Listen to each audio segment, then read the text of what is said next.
ይስጥልኝ ክቡራን ተመልካቾቻችን ከኢሳት ነጻ የህዝብ ሚዲያ የሰዓቱን ዜናዎች ይዘንላችሁ ቀርበናል። ከሰዓቱ ዜናዎች ጋር ትግስት ተስፋዬ ነኝ። አብራችሁን ሁኑ። ቀዳሚ ወዳደረግነው መረጃ አልፋለሁ።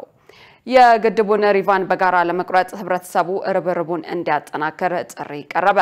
ታላቁን የኢትዮጵያ ህዳሴ ግድብ ለማስመረቅና ሪቫን በጋራ ለመቁረጥ ህብረተሰቡ የድጋፍ ተሳትፎን ሊያጠናክር እንደሚገባ የታላቁ የኢትዮጵያ ህዳሴ ግድብ ማስተባበሪያ ፕሮጀክት ጽፈት ቤት ምክትል ዋና ስራ አስፈጻሚ ወይዘሮ ፍቅርተ ታምር ጥሪ አቀረቡ።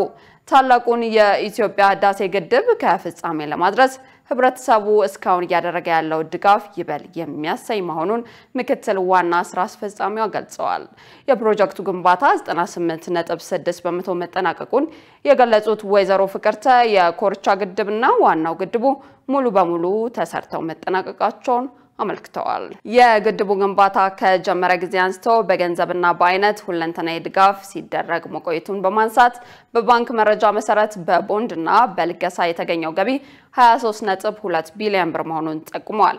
ከዚህ በተጨማሪ ህብረተሰቡ በአካባቢ ጥበቃ የእርከን የችግኝ ተከላ ስራ እንዲሁም የትንሽ የቡና መፍጫ ጀምሮ እስከ ቤት መኪና የሚያደርሱ በርካታ የቁሳቁስና የጉልበት ድጋፎች ማድረጉን የጠቆሙት ወይዘሮ ፍቅርተ ይህም ሲሰላ ከ100 ቢሊዮን በላይ እንደሆነም ተናግረዋል። የግድቡ ግንባታ ከጀመረ ጊዜ አንስቶ ላለፉት 14 ዓመታት የህብረተሰቡ ድጋፍ አለመቋረጡን ያመለከቱት ምክትል ዋና ስራ አስፈጻሚዋ አሁንም ግድቡን ለማስመረቅና ሪቫን በጋራ ለመቁረጥ ህብረተሰቡ የድጋፍ ተሳትፎን አጠናክሮ እንዲቀጥል ጥሪ አቅርበዋል። ለአንድ ጊዜ ብቻ ጥቅም ላይ የሚውሉ የፕላስቲክ ከረጢቶችን ይዞ መገኘት ከ2000 እስከ 5000 ብር የሚያስቀጣ ረቂቅ አዋጅ ጸደቀ። የህዝብ ተወካዮች ምክር ቤት ትላንት ባጸደቀው የደረቅ ቆሻሻ አያያዝና አወጋገድ አዋጅ ነው ይህ የተደነገገው። በዚህም መሰረት ለአንድ ጊዜ ብቻ ጥቅም ላይ የሚውል የፕላስቲክ ከረጢቶችን ይዞ መገኘት እስከ 5000 ብር ያስቀጣል ተብሏል። ይህ አዋጅ የአካባቢን ንጽህና ለመጠበቅ ያለመ ሲሆን የፕላስቲክ ከረጢቶች በአካባቢያችን ላይ የሚያደርሱትን ጉዳት ለመቀነስ ይረዳል ተብሏል። በዚህም መሰረት ማንኛውም ለአንድ ጊዜ ብቻ የሚያገለግል ፕላስቲክ ይዞ መገኘት ቅጣት ያስከትላል። አዋጁ ህብረተሰቡ እንዳይጎዳ ታሳቢ ተደርጎ የቅጣት መጠኑ ዝቅተኛው 2000 ብር እንዲሆን ተደርጓል። አዋጁ የፕላስቲክ ጫማዎችን፣ የውሃ ኮዳዎችንና ወፍራም የፕላስቲክ ውጤቶችን አይጨምርም። ፕላስቲክ የሚያመርቱ፣ የሚያስገቡ፣ የሚሸጡ ወይም ለንግድ ዓላማ የሚያከማቹ ግለሰቦች ከ50,000 እስከ 2,000 ብር ቅጣትና እስከ 5 ዓመት ጽኑ እስራት ሊቀጡ እንደሚችሉ ደንግጓል። አዋጁ በነጋሪት ጋዜጣ ታትሞ ከወጣበት ቀን ጀምሮ በመላው ሀገሪቱ ተፈጻሚ እንደሚሆን ተገልጿል። በፍጆታ እቃዎች ዙሪያ እየተስተዋለ ያለው የዋጋ ንረት ጉዳይ የአቅርቦት እጥረት ሳይሆን በህገወጥ ነጋዴዎች አሻጥርና ሴራ ነው ተባለ። የአዲስ አበባ ከተማ የንግድ ቢሮ ኃላፊ ወይዘሮ ሀቢባ ሲራጅ እንደተናገሩት በመሰል ነጋዴዎች ላይ ቁጥጥርና ክትትል በማድረግ በቀጣይነት እንደ ከተማ ንግድ ቢሮ እርምጃ እንደሚወስድ ገልጸዋል። ህጋዊ የንግድ ስርዓቱን በተጻረረ አኳኋን ያልተገባ ተግባር ላይ በመሳተፍ ህዝቡን ለማማረር የሚሰሩ አካላትን ከዚህ ቀደም በቁጥጥር ስር በመዋልና ምርመራ በማጥራት ለሚመለከተው የፍትህ አካል በማቅረብ በህግ አግባብ እንዲቀጡ ተደርጓልም ብለዋል። የአዲስ አበባ ከተማ አስተዳደር ሰላምና ጸጥታ ቢሮ ኃላፊ ወይዘሮ ሊዲያ ግርማ በውይይቱ ላይ እንደገለጹት ህጋዊ የንግድ ስርዓት ለመፍጠር በህግ ማስከበር ረገድ አመርቂ ለውጦች በ11 ወራት ውስጥ በተሻለ ሁኔታ ማምጣት መቻሉን ገልጸዋል።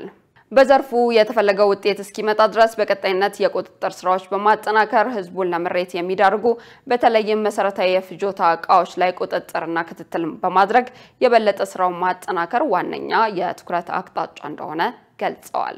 ህጋዊ የንግድ ስርዓቱን በተጻረረ አኳኋን ያልተገባ ተግባር ላይ በመሳተፍ ህዝቡን ለማማረር የሚሰሩ አካላት ከዚህ ቀደም በቁጥጥር ስር በመዋልና ምርመራ በማጥራት ለሚመለከተው የፍትህ አካል በማቅረብ በህግ አግባብ እንዲቀጡ መደረጉን የተናገሩት የአዲስ አበባ ፖሊስ ጠቅላይ መምሪያ አዛዥ ኮሚሽነር ጌቱ አራጋው ናቸው።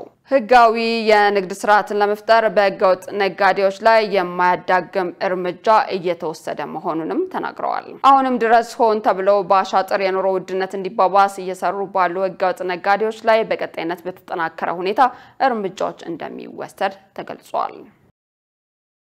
የአዲስ አበባ ከተማ አስተዳደር የቴክኒክና ሙያ ተቋማት ችግር ፈቺ ስራዎች ላይ እንዲያተኩር አስፈላጊውን ድጋፍ አድርጋለሁ አለ።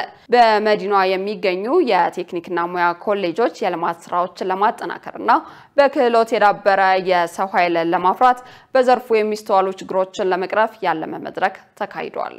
የአዲስ አበባ ከተማ አስተዳደር ምክትል ከንቲባ ጃንጥራ አባይ በዚህ ወቅት በፋብሪካዎች ላይ ማሽን ለሚያንቀሳቅሱ ዜጎች ውጤታማነት የቴክኒክና ሙያ ኮሌጆች አሰልጣኞች ሚና ከፍተኛ ነው ብለዋል። በቴክኒክ ሙያ ኮሌጆች በሚሰጧቸው ዘመኑን የዋጁ ስልጠናዎችም በርካታ የከተማ ነዋሪዎች የሙያ ባለቤት ማድረግ ተችሏል ነው ያሉት። በተለይም ለኢንተርፕራይዞች እያደረጉት ያሉት የኢንዱስትሪ ኤክስቴንሽን ድጋፍ ከጊዜ ወደ ጊዜ በዘርፉ ለውጥ እያመጣ እንደሚገኝ አንስተዋል። በቴክኒክና ሙያ ተቋማት የሚስተዋሉ ችግሮችን በዘላቂነት ለመፍታትና የዘርፉን ባለሙያዎች ጥያቄ ምላሽ ለመስጠት በትኩረት እየተሰራ መሆኑን አንስተዋል። በምክትል ከንቲባ ማዕረግ የአዲስ አበባ ከተማ ስራና ክህሎት ቢሮ ኃላፊ አቶ ጥራቱ በየነ በበኩላቸው ከተማ አስተዳደሩ ለሙያ ተቋማት ትኩረት በመስጠት በትብብር እየሰራ ነው ብለዋል። በቴክኖሎጂ ሽግግር በስራ ፈጠራና ምርታማነትን በማሳደግ እንዲሁም ትውልድን በመቅረጽ ረገድ የተጀመሩ ስራዎችን ማስቀጠል እንደሚገባም አስገንዝበዋል። የህወሓት አመራሮች ትግራይን ወደ ሌላ ጥፋት ከሚያስገባ አካሄድ ይቆጠቡ ሲል ሳልሳይ ወያኔ ትግራይ አሳሰበ። የህወሓት አመራሮች ካለፈው ጦርነት ያላገገመች ትግራይ ዳግም ወደ ሌላ ጥፋት ከሚያስገባ አካሄድ ይቆጠባሉ ሲል የተቃዋሚው ሳልሳይ ወያኔ ትግራይ ገለጸ። በሌላ በኩል በክልሉ ተደቅኖ ያለው ፖለቲካና የጸጥታ አደጋ የሚያስቀር እውነተኛ ፖለቲካ ውይይት እንዲደረግ ፓርቲው ጥሪ አቅርቧል። በትግራይ በቋሚነት የሚንቀሳቀሰው ሳልሳይ ወያኔ ትግራይ ትናንት ባሰራጨው መግለጫ እንዳለው ከኢትዮጵያና ኤርትራ መንግስት ባህሪ እንዲሁም እያካሄዱት ካለ የሚዲያ ዘመቻ በመነሳት ሲታይ ወደ ጦርነት እያመሩ መሆኑን መረዳት ይቻላል ያለ ሲሆን እነዚህ በጋራ በትግራይ ላይ ጦርነት ከፍተው የነበሩ ኃይሎች ዳግም ትግራይ የጦርነት አውድማ እንዳያደርጓት ስጋቱ ከፍተኛ መሆኑን አመልክቷል። የትግራይ ጉዳይ አጀንዳዎች ያልሆኑ የህወሓት መሪዎች ትግራይ ካለፈው ጦርነት ጠባሳ ሳታገግም ወደ ሌላ ጦርነት የምትገባበት ፖለቲካዊ አካሄድ ከጀመሩ ቆይቷል በማለት ከሰው ሳልሳይ ወያኔ ትግራይ በተለያየ አቅጣጫ ተሰልፈው ትግራይን ወደ ጦርነት እየገፉ ያሉ ቡድኖች ከድርጊታቸው ይቆጠቡ ብለዋል። በ80 ሚሊዮን ብር በጀት ለ41 ቅርሶች ጥገና እየተደረገ መሆኑን የአማራ ክልል ቱሪዝም ቢሮ ገለጸ። የህዝቡን ታሪክ ትውፊትና ጥበብ መያዛቸው የታመነባቸው ጥገና የሚያስፈልጋቸው በጣም በርካታ አብያተ ክርስቲያናት፣ ገዳማት፣ መስጂዶችና አብያተ መንግስታት መኖራቸውን የተገለጸ ሲሆን በበጀት እጥረት ሁሉን በአንዴ ማዳረስ ስለማይቻል የጉዳቱ መጠናቸው ጥናት ተደርጎበት በየዓመቱ እድሳት ለማድረግ ጥረት እየተደረገ መሆኑ ተገልጿል። እነዚህ ጥገና የሚደረግላቸው ቅርሶች እስከ ዓመት የሚደርስ ጊዜን የሚወስዱ ሲሆን አንዳንዶቹ ከዓመት በላይ ይፈጃሉ ተብሏል። በፌደራል ደረጃ ከፍተኛ ትኩረት ተሰጥቷቸው ጥገና ከሚደረግላቸው ቅርሶች ባሻገር በዚህ ዓመት 41 ቅርሶችን የመጠገንና የማሳደስ ስራ እየተሰራ መሆኑን የክልሉ ባህልና ቱሪዝም ቢሮ ምክትል ኃላፊ አቶ አባይ መንግስቴ ተናግረዋል። ከ41 ቅርሶች ውስጥ 7ቱ የሙዚየም ግንባታ መሆናቸው የተገለጸ ሲሆን በ1.2 ቢሊዮን ብር በክልሉ የተገነባ የሚገኘው ብሔራዊ ሙዚየም ከትልልቅ ፕሮጀክቶች መካከል ነው። ቅርሶቹ የአንድን ሀገር ስልጣኔ ታሪክ የሚገልጹ ለዛሬው ትውልድ ማስተማሪያ ለወደፊቱ ትውልድ የሚተላለፉ በመሆናቸው ሁሉም ማህበረሰብ እነዚህን ቅርሶች በመጠበቅ ድርሻውን መወጣት እንዳለበት ኃላፊው ተናግረዋል። ጥገና ማድረግ ብቻ በቂ ባለመሆኑ ወደፊትም ቅርሶችን ለማሰባሰብ ከብሔራዊ ሙዚየም ከኢትዮጵያ ቅርስ ጥበቃ ባለስልጣንና ከኢትዮጵያ ቅርስ ባላደራ ማህበር ጋር በመሆን በመላው ሀገሪቱ በክልሉ ወደ ውጭ ሀገር የተዘረፉ ቅርሶችን ለማሰባሰብ እቅድ መያዙን አቶ አባይ መንግስቴ ተናግረዋል። የውጭ ዜና እስራኤል ከሶሪያ የተነሱ 2 ሮኬቶች በጎላን ተራሮች መውደቃቸውን አሳወቀች። በሽር አልሳድ መንግስት ከተገረሰሰ ወዲህ ለመጀመሪያ ጊዜ ነው በእስራኤል ላይ ከሶሪያ ጥቃት የተሰነዘረው።